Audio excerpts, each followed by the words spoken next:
resolutions and the parties' existing agreements. Recent events only reinforce the importance and urgency of implementing the existing framework. On the 7th of October, Israel suffered the worst terrorist attack in its history.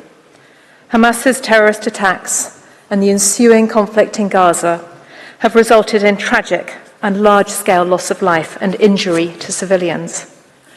Palestinians now face a desperate humanitarian crisis in Gaza. The United Kingdom wants to see an immediate suspension of the fighting in Gaza and then progress towards a sustainable and permanent ceasefire. It is essential to ensure irreversible momentum towards a two-state solution, guaranteeing security, justice and peace for both Palestinians and Israelis. The United Kingdom has only addressed matters of propriety in its written statement rather than the merits of the request. It takes the same approach in these oral submissions. In doing so, the United Kingdom should not be taken to accept any factual allegation or legal proposition advanced by other participants. Over the course of this week, we have heard certain characterizations of Israel's actions which we don't accept. We have also heard characterizations of our own conduct and the motivation for it, which we emphatically reject. We are confident that the court will find analogies with unrelated cases to be entirely unhelpful. What matters is the case before it today.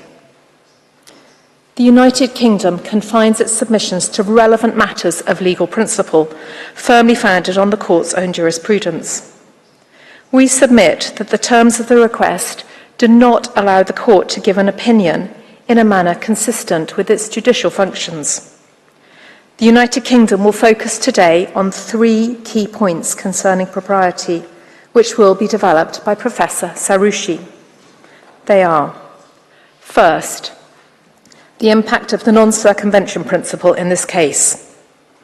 Second, the unsuitability of the fact-finding exercise that the court would have to conduct to answer the request as presently framed. Third, the effect of Security Council resolutions 242 and 338. Each of these points independently provides a cogent reason for declining to answer the request. The court will have observed that our third reason has occupied a particularly prominent place in the participants' oral submissions. Should the court be minded to issue an opinion, then the United Kingdom would respectfully urge it to reformulate the questions to concentrate on the Security Council framework.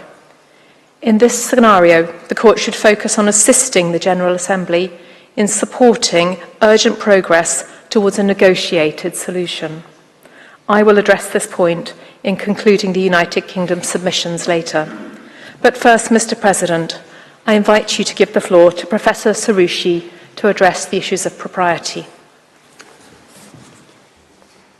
Thank you, Ms. Langridge. I now give the floor to Professor Saroushi. You have the floor, sir.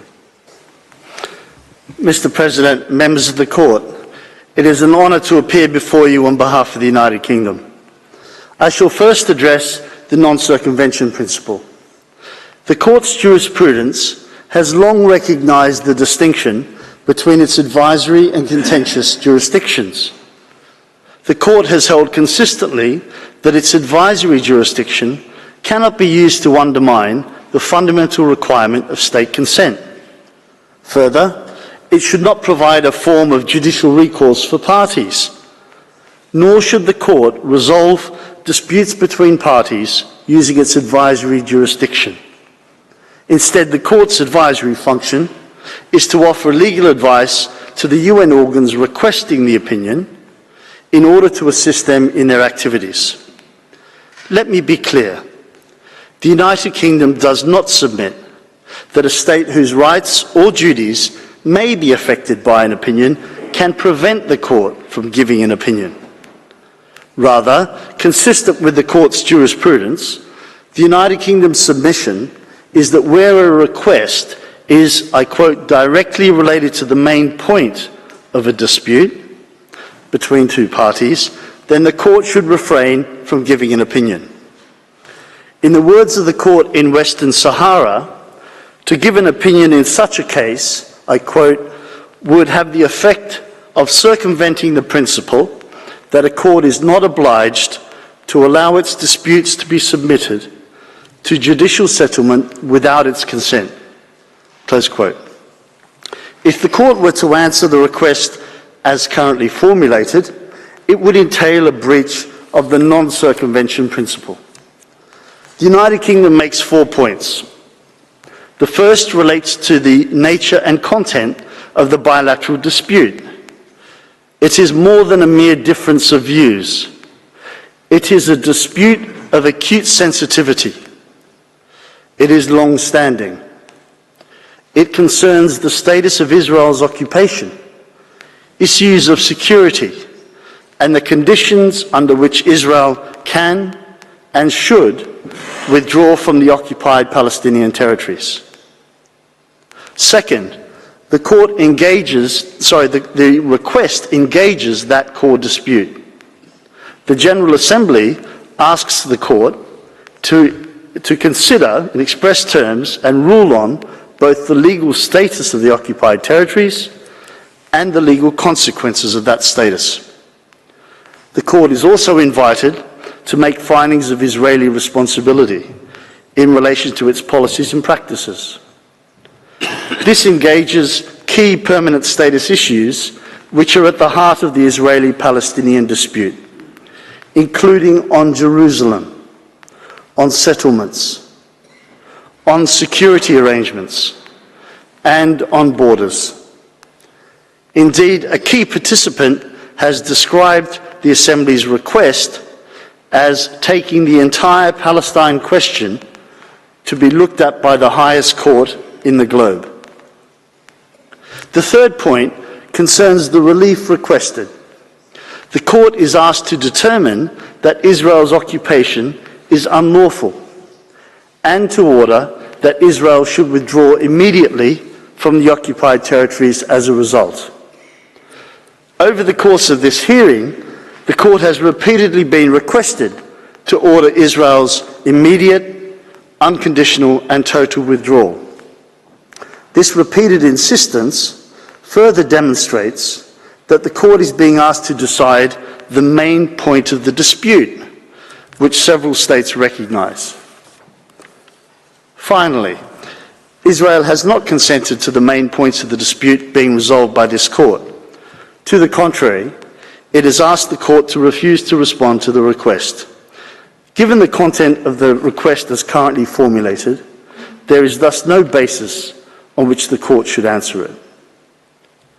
Participants have identified 2 main counter-arguments as to why the court should proceed to answer the request. First, they say the court can determine key issues relating to the parties' bilateral dispute because it is of broader concern to the UN. Their argument relies on the court's recognition in the Wall opinion that the General Assembly has a permanent responsibility towards the question of Palestine.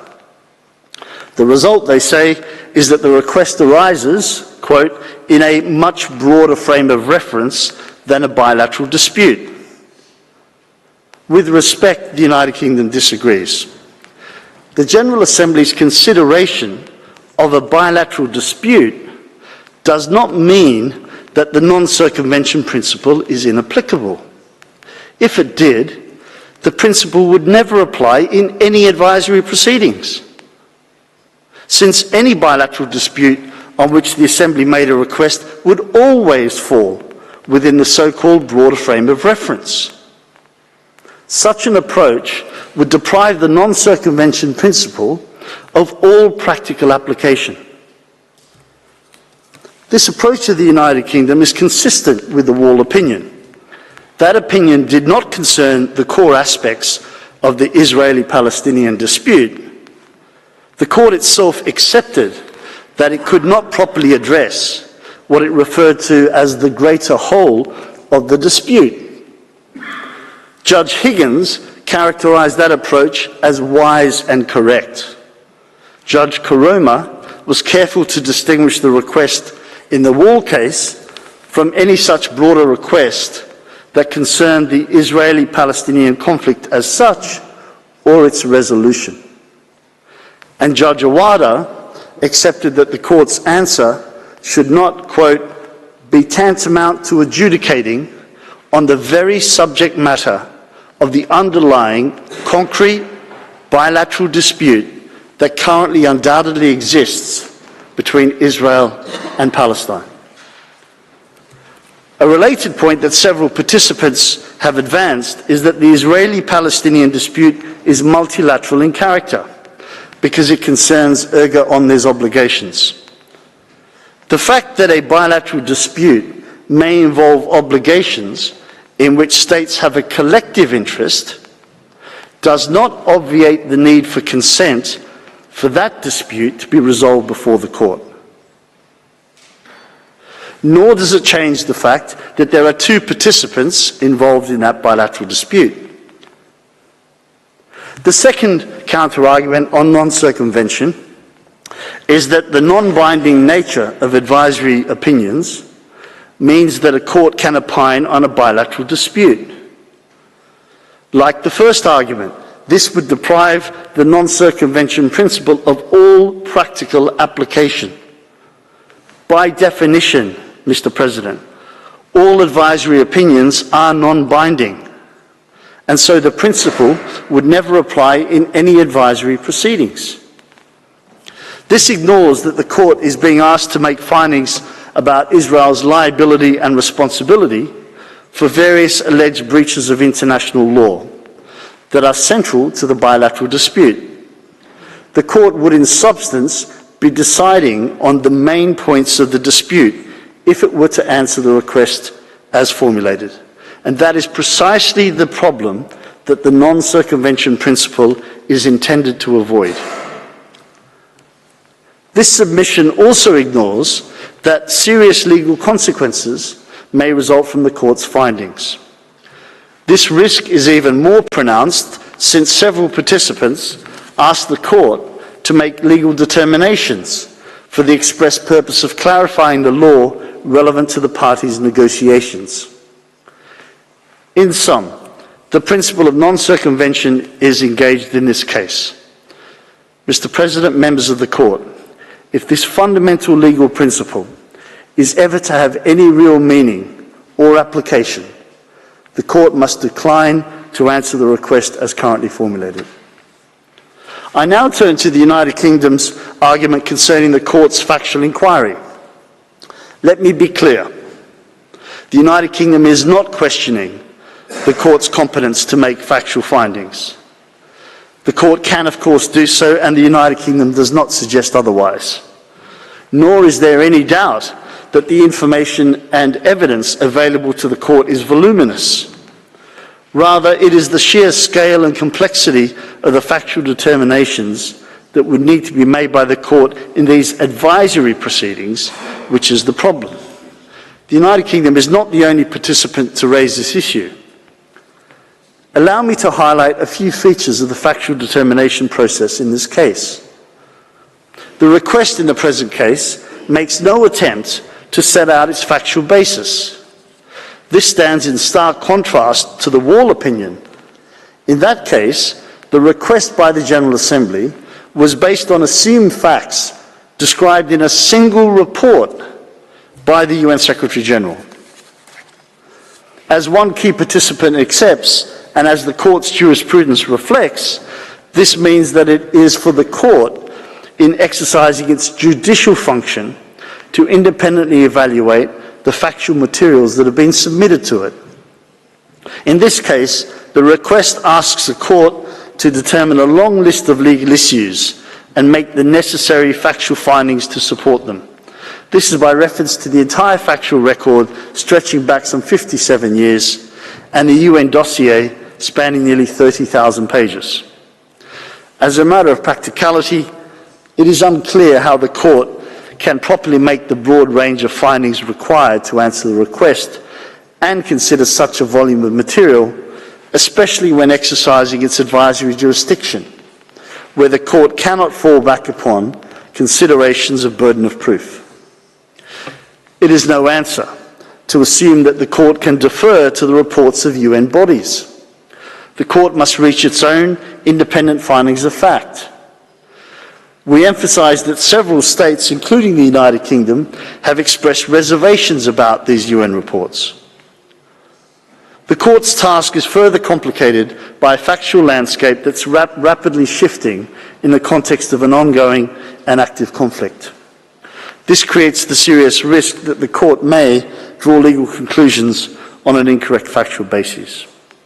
The problem is further heightened by the gravity of the accusations levelled against Israel, where it is not a party and where the proceedings have been expedited.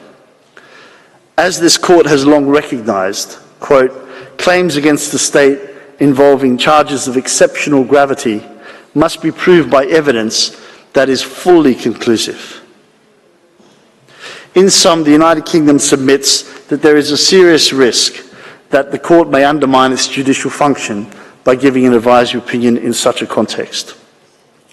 Mr. President, members of the court, I now turn to the existing framework, the third point, for resolving the parties' dispute and its impact on these proceedings.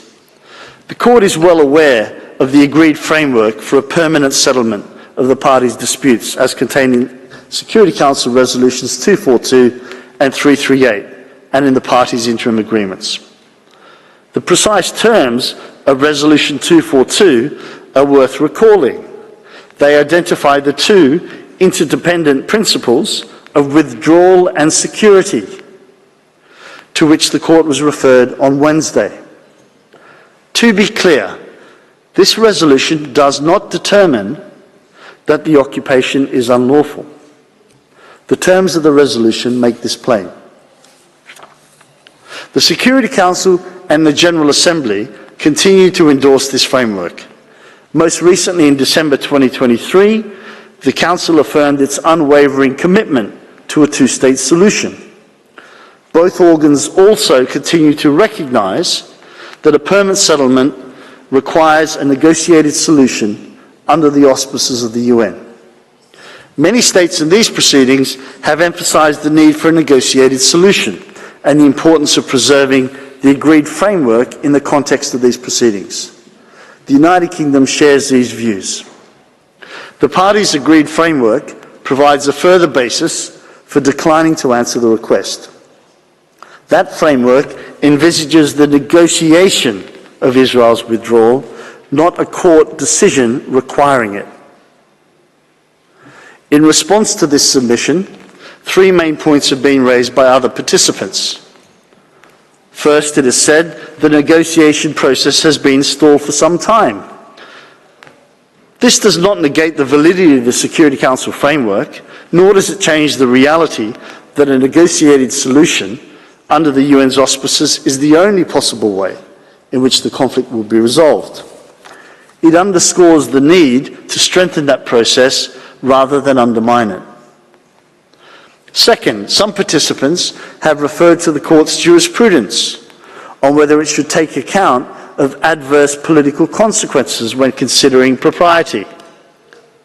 The court's jurisprudence requires there to be an objective basis to assess the relevance of such consequences.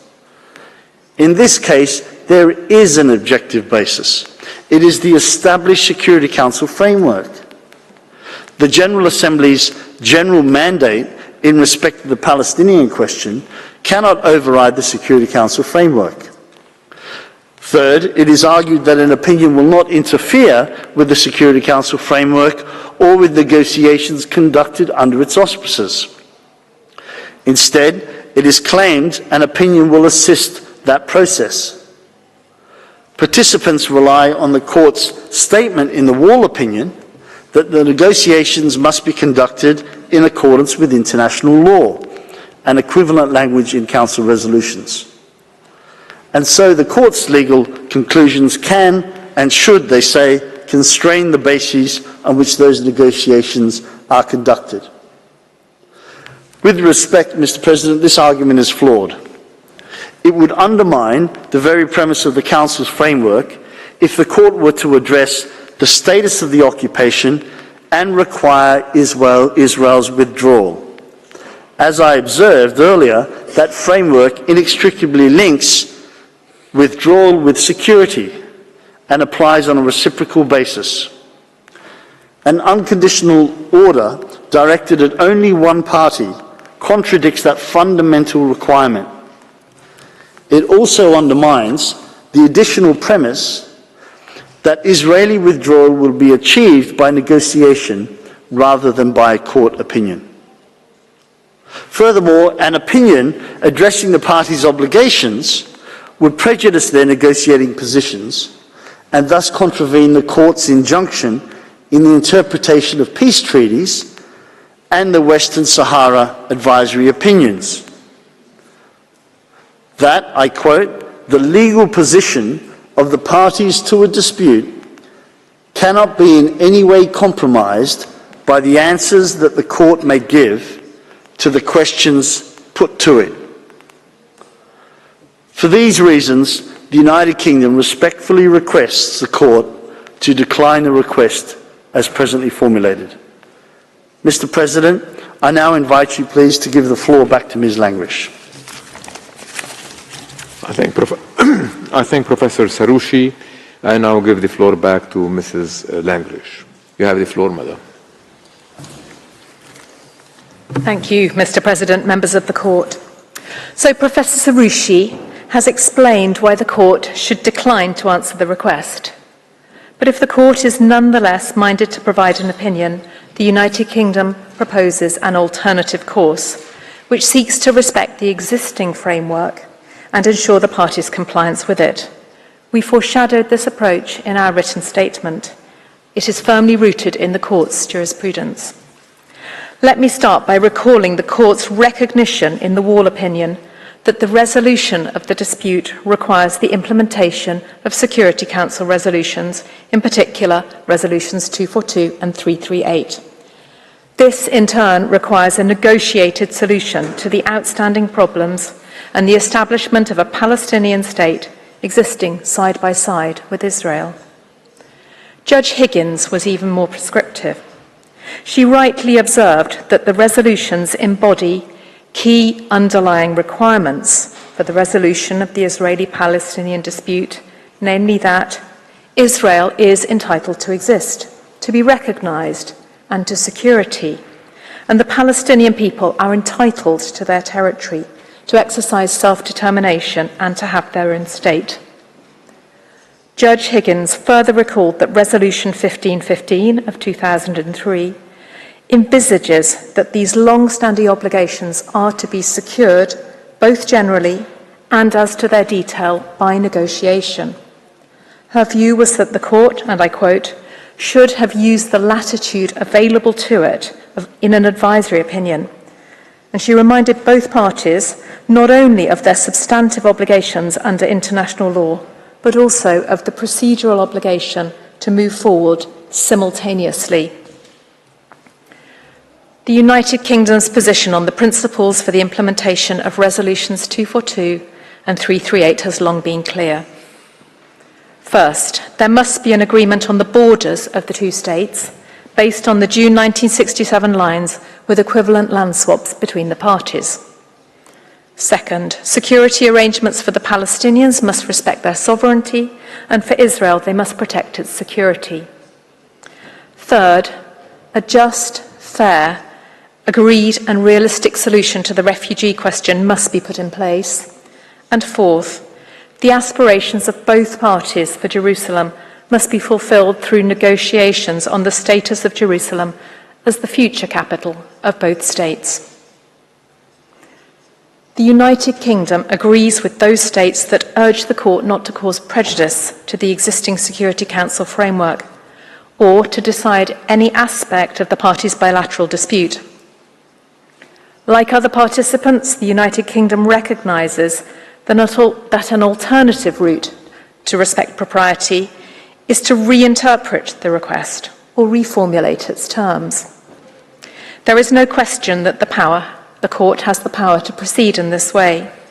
It has often been required to interpret or even reformulate the questions put. As Judge Tomka has acknowledged, the court can avoid intruding on a bilateral dispute by narrowing the scope of its answer.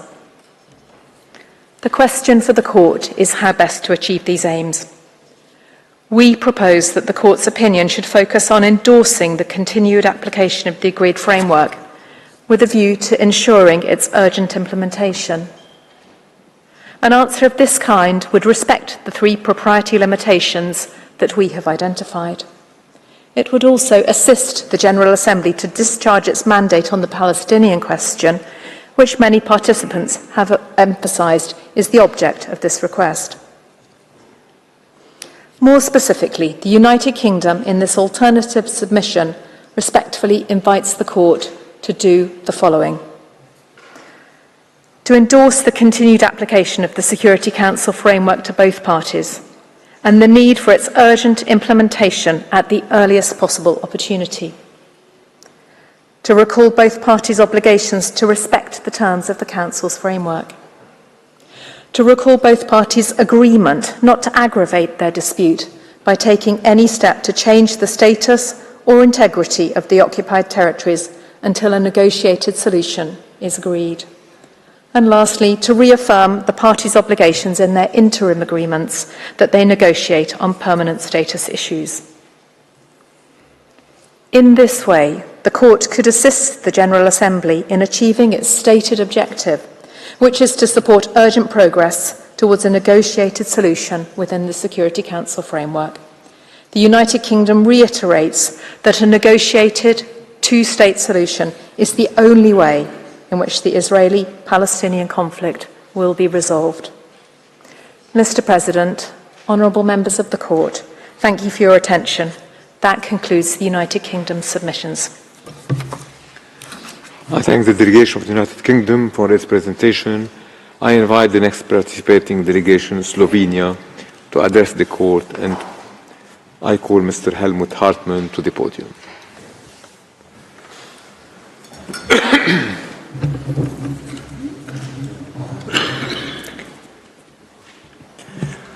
Mr. President, members of the Court, it is an honor to appear before you and to do so as a co-agent of the Republic of Slovenia. In the name of the Republic, I wish to extend our congratulations to new members of the Court and to you, Mr. President and Madam Vice President, for your elections. Slovenia has the highest respect for this Court and its important mission to ensure respect for international law on which it is the organ. By its Resolution 77-247 of 30 December 2022, the General Assembly has submitted to the scrutiny of the Court legal questions of fundamental importance for the United Nations and for the international community as a whole. The Republic of Slovenia supported the resolution and the request for an advisory opinion. We are convinced that the advisory opinion of the principal judicial organ will assist the General Assembly and all organs of the United Nations in their efforts and activities concerning the situation in Palestine. As it has been reiterated repeatedly, the United Nations has a permanent responsibility towards the question of Palestine until the question is resolved in all its aspects in a satisfactory manner in accordance with international legitimacy. In its declaration of the current situation in Palestine and Israel, adopted on 23 November last year, the National Assembly of the Republic of Slovenia expressed its hope that the international community, including the United Nations, adopts a more ambitious, responsible and coordinated approach that will constructively support the Middle East peace process, leading to a lasting, peaceful coexistence between two peoples and to a 2-state solution. Mr. President, it's hardly need to recall in this great hall of justice that one of the purposes of the United Nations is to bring about by peaceful means and in conformity with the principles of justice and international law adjustment or settlements of international disputes or situations which might lead to a breach of the peace. International law and its respect constitute the cornerstone of the activities of the organization and of the relations between its member states. As the principal judicial organ of the United Nations, this court's role is to identify existing principles and rules, interpret them, and apply them, thus offering a reply to the question arising by the organs of the organization based on law. The questions submitted to your scrutiny concerning the legal consequences arising from policies and practices of Israel are scarcely susceptible of a reply otherwise than on the basis of law. The legal principles and rules upon which the court is asked to provide an advisory opinion constitute some of the most basic foundations for a peaceful, just, lasting, and comprehensive solution to the question of Palestine. The Republic of Slovenia is fully committed to these fundamental principles, ensuring a consolidated multilateral system based on an effective United Nations organization, the sovereign equality of states, collective security, the peaceful settlement of disputes, the self-determination of peoples, high human rights standards, and a powerful rule of international law. We are mindful that a comprehensive solution needs to be achieved through meaningful negotiations aimed at the complete end of the occupation of the Palestinian territory and a resolution of all status issues. It is deeply concerning that despite efforts of the United Nations and the numerous resolutions of the General Assembly and the Security Council, negotiations have been stalled. As we speak, the prospect of the mutual agreed solution seems to be more and more uncertain. The situation in the region is alarming. Therefore, more than ever, it is indispensable for the organization and for the international community to take and to encourage all efforts that, with a view to achieving as soon as possible, on the basis of international law, a negotiated solution to the outstanding problems and the establishment of the Palestinian state existing side by side with Israel and its other neighbors, with peace and security for all in the region, as the court emphasized in its 2004 advisory opinion. The Republic of Slovenia, through the voice of its National Assembly, reaffirms its unwavering support for a negotiated two-state solution on the basis of the 1967 borders, resulting in two sovereign democratic states living together in peace and security in full respect of international law. However, Mr. President, the need for negotiations aimed at the mutual agreeable solution or the existence of the framework for such negotiations are not compelling reasons that should lead the court to decline the request for an advisory opinion. On the contrary, further clarifications in respect of relevant legal principles, rules and responsibilities can only contribute to a solution on the basis of meaningful negotiations, international law, and the rule of law. The court recalled in 1996 and 2004 that it is, and I quote, aware that no matter what might be its conclusion in any opinion it might give, they would have relevance for the continuing debate on the matter in the General Assembly and would present an additional element in the negotiations on the matter. End of quotation. In this regard, the questions asked by the General Assembly are relevant and have a practical effect guiding the United Nations, its member states, and those most directly involved in respect of the legal implications that need to be taken into account for achieving a lasting, comprehensive, and just solution through peaceful means, and particularly through negotiations, is plenty part of the court's judicial function.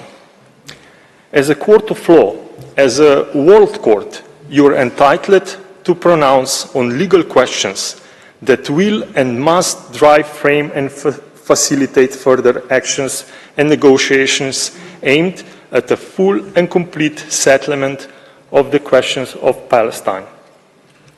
Mr. President, the Republic of Slovenia considers that nothing prevents the court to address the request of the General Assembly in law and in fact.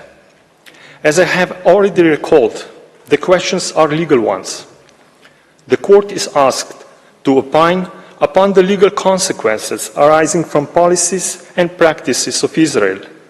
It is thus for the court to assess whether these policies and practices are in breach of rules and principles of international law, and on this basis clarify the legal consequences of these violations. Moreover, the record before the court and the information publicly available contains sufficient information and evidence enabling the court of properly assessing the questions of fact that are relevant and necessary for answering the legal questions before it. Mr. President, members of the court, I thank you for your attention. Mr. President, may I kindly ask to give the floor to Dr. Daniel, who will continue the presentation of the Republic of Slovenia. I thank Mr. Hartmann. So I now invite Dr. Daniel Müller to the podium. You have the floor, sir. Yes, thanks very much. Mr. President, distinguished members of the court, it's a great privilege for me to appear before you and to do so to assist the Republic of Slovenia. Given the time at my disposal, it's scarcely conceivable to respond to all the aspects of the two questions addressed by the General Assembly in its Resolution 77247, so I'm going to stick to 2 points. First, the relevant rules and principles of international law to respond to the questions posed, and inter alia those relating to the right of the Palestinian people to self-determination. Then, secondly, I'll look at the legal consequences arising from the violations of these rules and principles of international law, inter alia for Israel, but perhaps all for all the other states and for the United Nations. I'll do with these 2 points seriatim. Mr. President, the right of the Palestinian people of self-determination, specifically mentioned in the first question posed by the General Assembly, is not open to dispute. Your court has already underscored in your advisory opinion of 2004 that the existence of a Palestinian people is no longer an issue, and that among the legitimate rights of the Palestinian people is that of self-determination. A people's right to self-determination is not just some random right. Indeed, as of 1945, the importance of this right has justified its inclusion in the Charter among the objectives of the organisation and side by side with the principle of the equal rights of peoples. The General Assembly subsequently confirmed in 1960 that, I quote, all peoples have the right to self-determination and that the subjection of peoples to alien subjugation, domination and exploitation constitutes a denial of fundamental human rights, is contrary to the Charter of the United Nations and is an impediment to the promotion of world peace and cooperation. The 2 covenants that Israel signed as of 1966 and to which it's a party since 1992 also reaffirm that all peoples have the right of self-determination and thus may freely determine their political status and freely pursue their economic, social and cultural development. So the right of peoples, of all peoples, to self-determination is not only one of the essential principles of contemporary international law, it is also a fundamental human right having a broad scope of application. Your court has recognized that the obligations arising from this essential right are erga omnes obligations. Now, as the co-agent has recalled, the Republic of Slovenia is particularly committed to this right. The people of Slovenia were able to exercise it in circumstances which the court will know well, in order to freely establish its own sovereign and independent state. Given its history, the Republic of Slovenia is persuaded that the right to self-determination is an essential and indispensable pillar of the international legal order. More recently, Slovenia has supported the incorporation by the International Law Commission of a non-exhaustive list of peremptory norms in its draft conclusions of 2022, and this list includes, as you well know, the right to self-determination. Now, to this day, the Palestinian people has been unable to fully exercise its inalienable right to self-determination. Indeed, Israel, the occupying power for many decades, is actively preventing the full realization of the Palestinians' right to self-determination in compliance with the guarantees and principles of international law. The occupation of Palestinian territory, its colonization and its fragmentation constitute not only a flagrant violation of the prohibition of the acquisition of territory by force, but also is a considerable impediment to the realization of a free and independent Palestinian state. The court recalled quite rightly that the peoples of non-self-governing territories are entitled to exercise their right to self-determination in relation to their territory as a whole, the integrity of which must be respected by the administering power. As a consequence thereof, any modification of the territorial base to which a people is entitled by right of self-determination, as well as the de facto and de jure annexation by Israel of a considerable part of Palestinian territory, are by their very nature contrary to international law. The need for respect and preservation of the territorial unity, contiguity and integrity of all of the occupied Palestinian territory, including East Jerusalem, recalled once again by the General Assembly in December last year, constitutes an essential condition for the Palestinian people to fully realize its right to self-determination and exercise its sovereignty over its territory. Thus, as the Council for Human Rights has recalled, the Israeli settlements fragmenting the West Bank, including East Jerusalem, into isolated geographical units, severely undermines the exercise of Palestinian self-determination. Mr. President, the right of the Palestinian people to self-determination is fundamentally hobbled by the prolonged occupation of Palestinian territory by the occupying power, and by the non-compliance with the obligations incumbent upon that power under the elementary rules of international humanitarian law. Palestinian territory remains under occupation within the meaning of international humanitarian law. The court established in its advisory opinion of 2004 that on account of this de facto situation, the relevant customary and conventional rules of international humanitarian law are applicable in occupied Palestinian territory, including East Jerusalem. So, international occupation law is based on the idea that occupation may only be a temporary and provisional situation. The occupying power does not acquire sovereignty over the territory it occupies and must administer it taking due account of its specific legal status. It must abstain from taking measures likely to entail permanent change, be they the extent of the territory occupied or to its social, economic and demographic reality.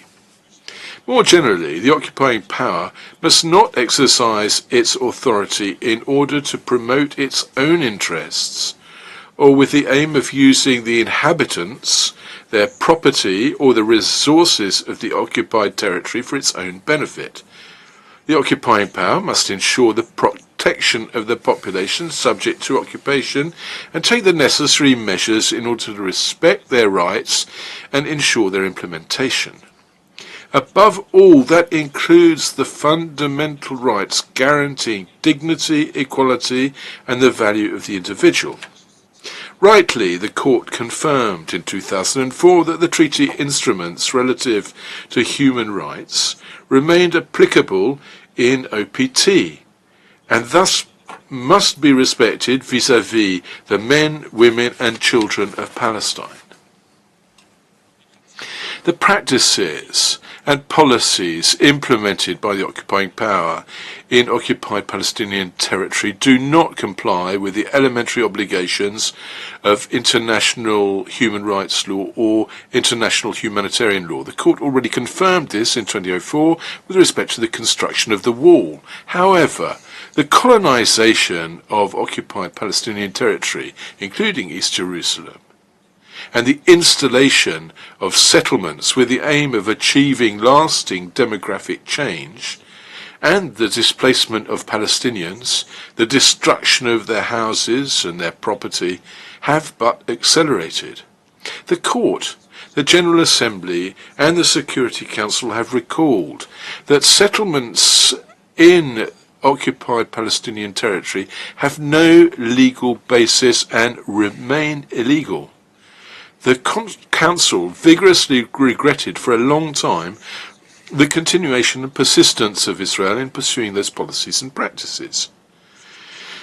The written and oral statements of participants in the instant advisory proceedings have also demonstrated that the practices and policies of the occupying power are not consistent with what is required of it under international law.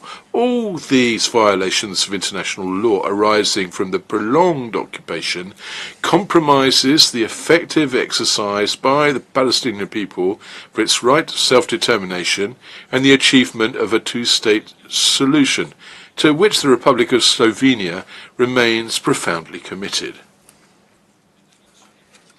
Distinguished members of the Court, every internationally wrongful act of a state entails the international responsibility of that state.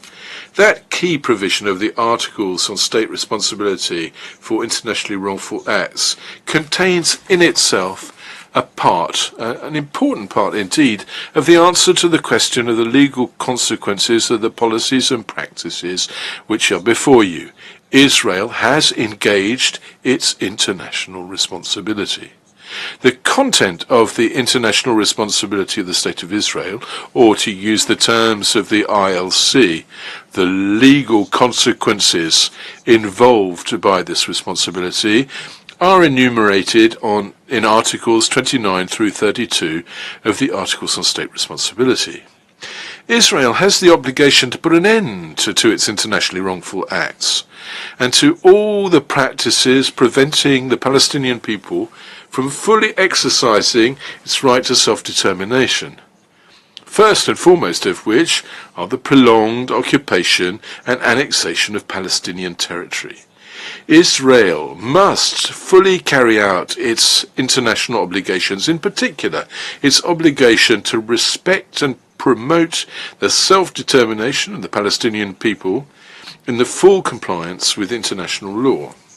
The harm caused by these internationally wrongful acts must be fully repaired. Implementation and compliance with these applications arising from the wrongful acts are not only due to Palestine and to the Palestinian people.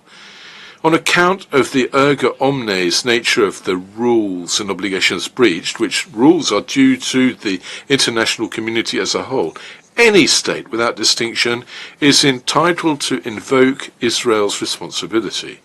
Any state can require the cessation of violations and compliance with the obligations in question. Any state is entitled to require the implementation of the obligation of reparation in the interest of the Palestinian people and the state of Palestine.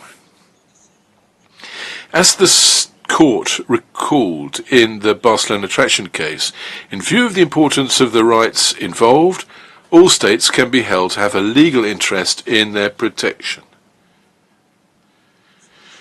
Mr. President, as far as states other than Israel are concerned, and doubtless the United Nations too, as an international organization, this isn't merely about summoning Israel to cease its wrongful acts. States do not only have a legally protected interest that Israel respects the right of the Palestinian people to self-determination. All states also have the duty, and the duty is to promote, through joint and separate action, realization of the principle of equal rights and self-determination of peoples in accordance with the provisions of the Charter, and to render assistance to the United Nations in carrying out the responsibilities entrusted to it by the Charter regarding the implementation of the principle. And that is rehearsing, you will have noted, the terms of Resolution 2625 for the General Assembly. In the same fashion, under the terms of Article 1, which is shared in all the 4 Geneva Conventions, the contracting states not only committed to respect the obligations arising from these treaties, but also to ensure respect of these obligations in all circumstances. The practices and policies impeding the realization of the right to self-determination of the Palestinian people cannot exempt the other states and the United Nations from these obligations. On the contrary, in the presence of the illegality of these practices and policies noted time and again by the principal organs of the United Nations, including your court, we must be able to count on the members of the United Nations to draw all attendant consequences and to implement the obligations falling to them pursuant to the Charter and international law. So that would imply for all states and for the United Nations to take the necessary measures to put an end to the tragic and above all illegal situation facing the Palestinian people, and which has faced them over decades. The General Assembly has recalled time and again and has urged all states and the specialized agencies and organizations of the UN system to continue to support and assist the Palestinian people in the early realization of their right to self-determination, independence and freedom. Furthermore, on account of the nature of the obligations in issue and their importance, states are not only held to cooperate to bring an end through lawful means these serious breaches, they are also under the obligation to not recognize the situation created by these breaches and must abstain from rendering any aid or assistance in maintaining this situation. The Court has already confirmed the relevance and existence of legal consequences for all states in its 2004 advisory opinion, and the General Assembly has requested all states members of the United Nations to comply with their legal obligations as mentioned in the advisory opinion, including those consistent with their obligations under international law and the relevant resolutions not to recognize and not to render aid or assistance in maintaining the situation created by measures that are illegal under international law, and to not aid them in this end. In order to comply with these obligations, all states must inter alia distinguish in their relevant dealings between the territory of the State of Israel and the territories occupied since 1967. As the Security Council recalled in its Resolution 2334 of 2016, referring all the while to your advisory opinion. Mr. President, distinguished members of the Court, the painting by Paul Albert Besnard, which hangs in this great hall, recalls the cardinal principle of contemporary legal order: peace by justice.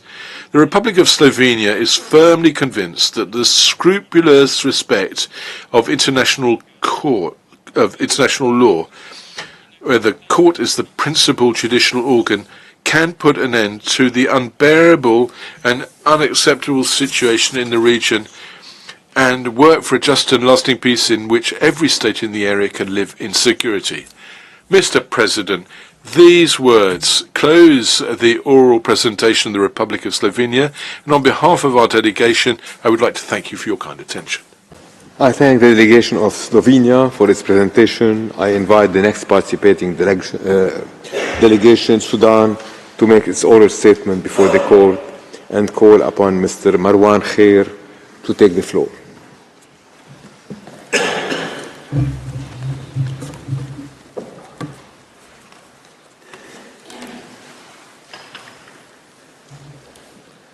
Mr. President, distinguished members of the court, it's my honor and privilege to address the International Court of Justice on behalf of the Republic of the Sudan.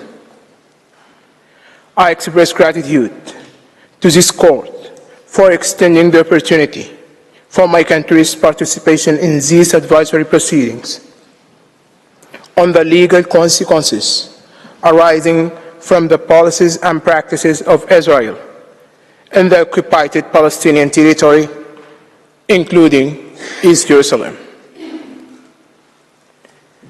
The Sudan is present here today, owing to the profound significance of these proceedings in the context of realizing the inalienable right of the Palestinian people to self-determination. This matter has persisted on the United Nations agenda for several decades.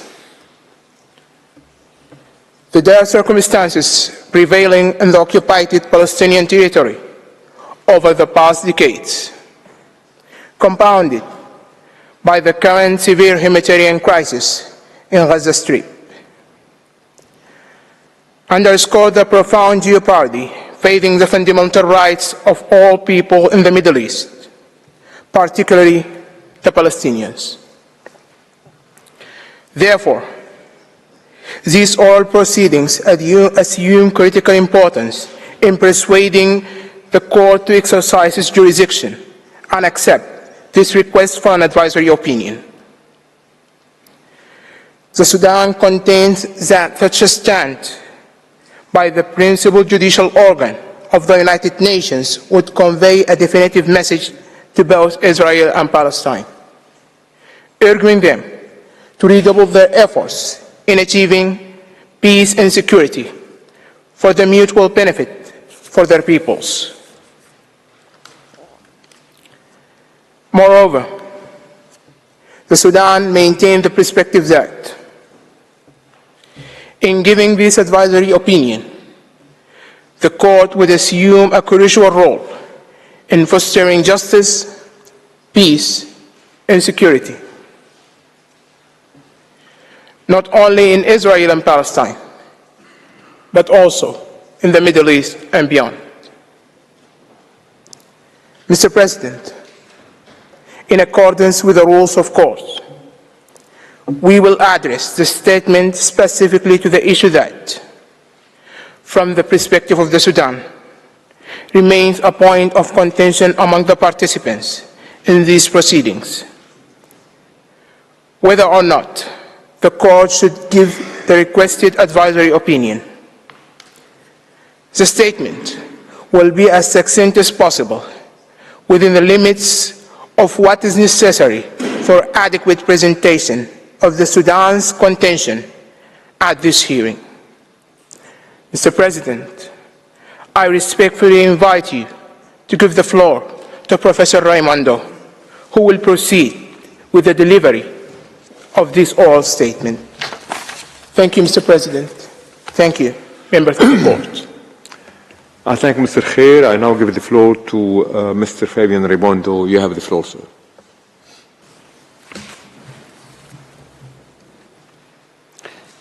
Mr. President, distinguished members of the court, it is my privilege and pleasure to stand before the International Court of Justice today to address the issues of jurisdiction and admissibility of this request for an advisory opinion. The articulation of objections to the admissibility of a request for an advisory opinion from the General Assembly is not an uncommon occurrence in proceedings before this court. Nevertheless, the court has consistently dismissed such objections. In the subsequent discussion, I shall initially recall the consistent jurisprudence of this court on the issues of jurisdiction and admissibility. It is within this body of jurisprudence that the court can find the resolution to the objections raised concerning the admissibility of the current request for an advisory opinion. As pointed out by this court in the Chagos advisory opinion, I quote, "When the court is seized of a request for an advisory opinion, it must first consider whether it has jurisdiction to give the opinion requested, and, if so, whether there is any reason why the court should, in the exercise of its discretion, decline to answer the request." Unquote. The jurisdiction of this court to provide an advisory opinion stems from Article 65, paragraph 1 of its statute. This article provides that the court may give an advisory opinion on any legal question upon the request of any body authorized by or in accordance with the Charter of the United Nations to make such a request. The General Assembly has the authority to request an advisory opinion according to Article 96, paragraph 1 of the Charter of the United Nations, and this article stipulates that the General Assembly has the power to ask the International Court of Justice to provide an advisory opinion on any legal question. In these proceedings, the court is first asked to determine the legal consequences arising from the ongoing violation by Israel of the right of the Palestinian people to self-determination from its prolonged occupation, settlement, and annexation of the Palestinian territory occupied since 1967, including measures aimed at altering the demographic composition, character, and status of the Holy City of Jerusalem, and from its adoption of related discriminatory legislation and measures.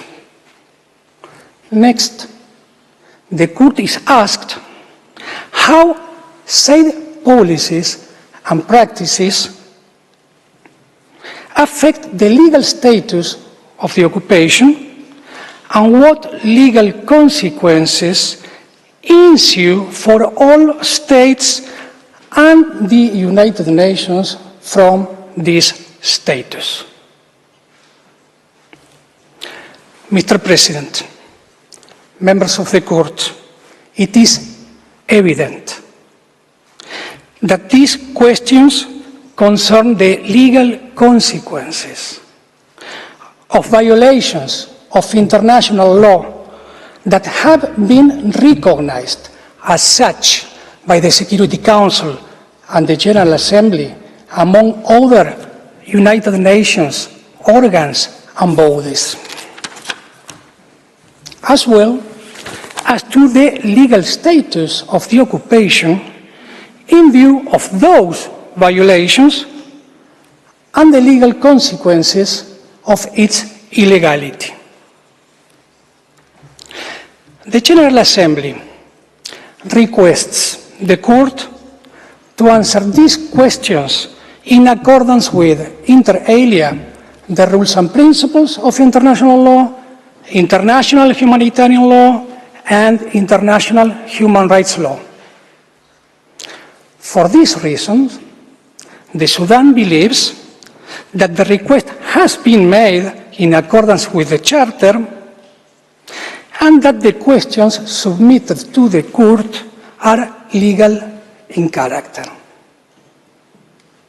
I shall now proceed to the issue of the admissibility of the request. As recalled by the Court in the Chagos advisory opinion, I quote, "The fact that the Court has jurisdiction does not mean, however, that it is obliged to exercise it," unquote. According to consistent jurisprudence of this Court, the discretion whether or not to respond to a request for an advisory opinion exists to safeguard the judicial function of the Court as the principal judicial organ of the United Nations. However, the Court is aware that its reply to a request, I quote, represents its participation in the organization and, in principle, should not be reviewed, end of quote. It is an established jurisprudential principle that this Court may decline to respond to a request for an advisory opinion falling within its jurisdiction only in the presence of compelling reasons. The pertinent query at hand is whether there exists any compelling reason for this Court to decline to respond to the request referred by the General Assembly. Some participants in these proceedings have indeed alleged the existence of such reasons. The grounds most frequently invoked in these proceedings include, firstly, the contention that providing the opinion would prejudice the negotiation process between the parties involved in the underlying dispute. Secondly, the argument that admitting the request will be incompatible with the principle of consent in judicial settlement. And thirdly, the alleged prejudicial nature of the underlying questions and the lack of sufficient factual inquiry. I will now examine the first ground. This ground was raised by Canada, Hungary, Israel, Italy, and Zambia, among others. Thus, for example, in the opinion of Italy, I quote, "An advisory opinion by the Court might reduce the flexibility of the parties in dealing with present circumstances and long-term prospects, and therefore would not contribute to move the process closer to a mutually agreed solution," end of quote. This constitutes a type of argument that this Court has previously considered in other advisory proceedings. For example, in the nuclear weapons advisory opinion, the Court noted that concerns were raised about the potential negative impact of its response on disarmament negotiations. The Court acknowledged that regardless of its conclusions, they would introduce an additional aspect to the negotiations.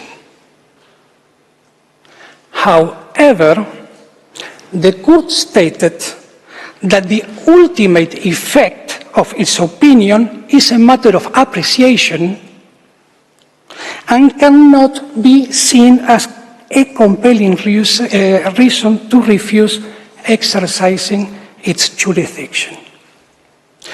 This jurisprudential principle was confirmed by this Court in the advisory opinion on the wall. There is an additional, pivotal aspect to address in this context. The two questions central to the ongoing advisory proceedings pertain to the existing conditions in the occupied Palestinian territory. The Court is not tasked with determining the content of a final settlement or the precise boundaries of the Palestinian state. Essentially, the request seeks the Court to provide an authoritative legal opinion on the current legal ramifications of the practices and policies of Israel referred to in the request. The advisory opinion is expected to bear relevance to extant queries regarding legal status and its associated consequences. Such clarification holds the potential to significantly contribute to establishing the groundwork for a prospective negotiated resolution of the underlying conflict, rather than to endanger the established framework for negotiations that have been suspended for several years now. Hence, the Sudan believes that this does not constitute a compelling reason to decline responding to the request.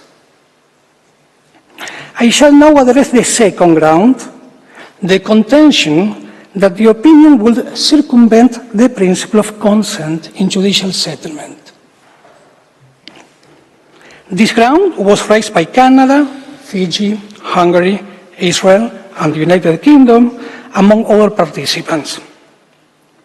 For example, Canada objects that, I quote, "It is Canada's understanding that Israel, which has a direct interest in this case, has not provided consent for the ICJ to desist of this matter." End of quote. It is well-established jurisprudence of this Court that the lack of consent to the Court's contentious jurisdiction by interested states does not impact the Court's jurisdiction to render an advisory opinion. This rationale is exemplified by instances such as when the Court gave its advisory opinion on Western Sahara, even in the absence of Spain's consent to the request. When it delivered the advisory opinion on the wall, despite Israel not providing consent.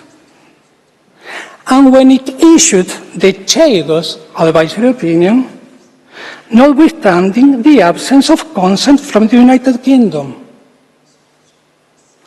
In each of these instances, the Court gave its opinions, even though the request concerned the responsibility of particular states. As this court said in Western Sahara, I quote, "In the present case, Spain is a member of the United Nations and has accepted the provisions of the Charter and Statute.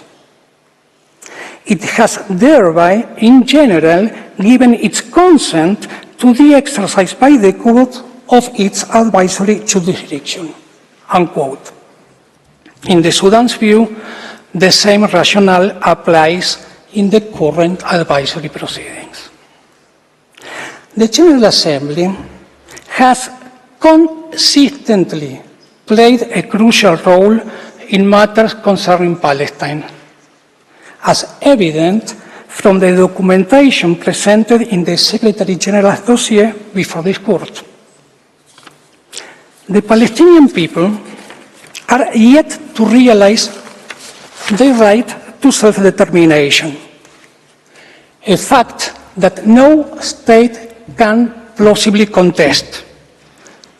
Therefore, the Sudan believes that the objection to the General Assembly's exercise of its competence in the realm of self-determination and its consideration of the situation in Palestine is unpersuasive.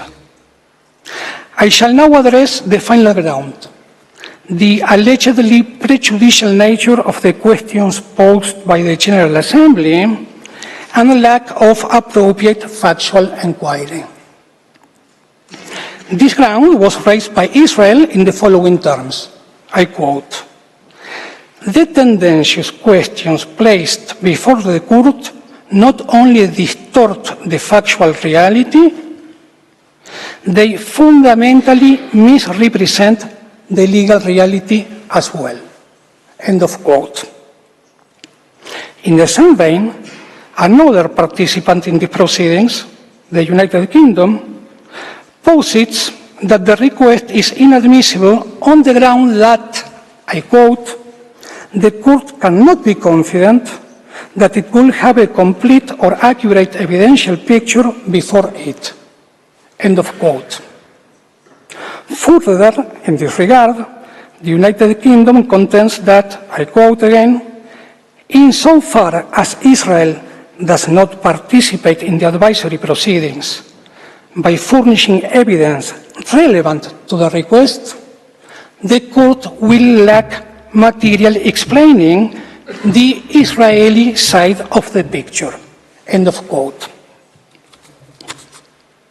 Nevertheless, it is imperative to recall that in the overwhelming majority, if not all, of the opinions rendered by this court, reliance on public information derived, for instance, from United Nations organs or specialized agencies has been a standard practice. In Part 2 of the dossier of materials before this court, there are many reports of competent United Nations bodies, such as the Special Rapporteur on the Situation of Human Rights in the OPT, the High Commissioner for Human Rights, and several human rights treaty bodies. Hence, in the Sudan's view, all these reports provide the court with sufficient information on the facts before it to give the requested opinion. Mr. President, members of the court, I express my gratitude for your attentive consideration, and I respectfully invite you to request Mr. Khair to deliver the concluding remarks of the oral statement on behalf of the Sudan. I thank Mr. Raimondo. I now give the floor back to Mr. Khair. You have the floor, sir.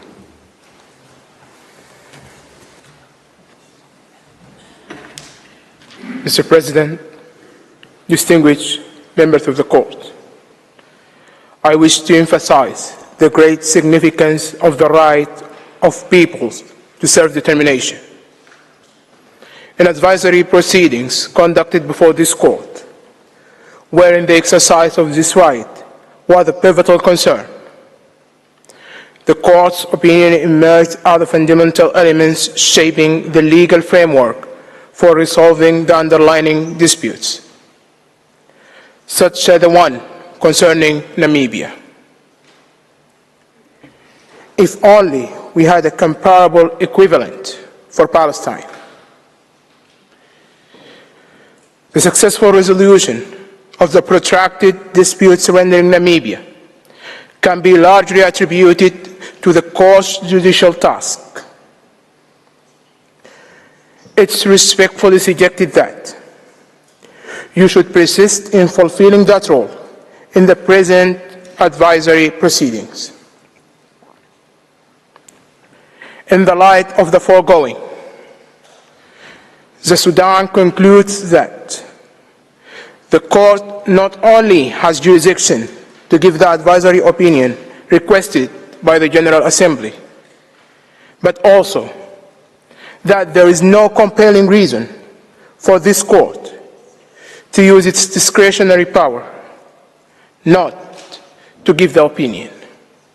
Thank you, Mr. President. Thank you, members of the court.